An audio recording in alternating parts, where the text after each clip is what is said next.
কালো জাদুর খাঁচা। দুরন্ত গ্রামের এক কোণে দাঁড়িয়ে ছিল একটি পুরনো পোড়ো বাড়ি। গ্রামবাসীরা একে ডাকে ভয়াল বাড়ি নামে। লোকমুখে প্রচলিত এই বাড়ির ভেতরে বাস করে এক জাদুকর, কালী সাধক নামে পরিচিত। রাতে কেউ কখনো সাহস করে ওই বাড়ির দিকে তাকায় না। যারা গেছে তারা নাকি ফিরে আসেনি। কিন্তু অরণ্য, শহর থেকে আসা এক যুবক, এই সব গুজবকে পাত্তা দিত না। তার মনে প্রশ্ন, সত্যিই কি কালো জাদু সম্ভব?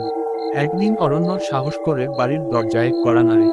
হঠাৎ করেই দরজাটা ধীরে ধীরে খুলে গেল। ভেতরে অন্ধকার, কেবল এক কোণে ছোট্ট একটা প্রদীপ জ্বলছে। আর সেই আলোয় এক বৃদ্ধ বসে আছেন, চোখ দুটি যেন দুটো জ্বলন্ত কয়লা। তুমি জানো না, এখানে ঢোকা মানে নিজের ছায়াকেও বিক্রি করে দেওয়া, বৃদ্ধ বললেন।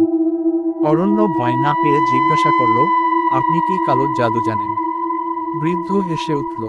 তারপর একটা ছোট খাঁচা দেখালো।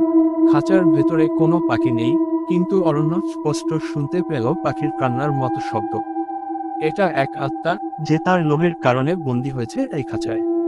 তুমি কি প্রস্তুত নিজের আত্মা হারানোর ঝুঁকি নিতে?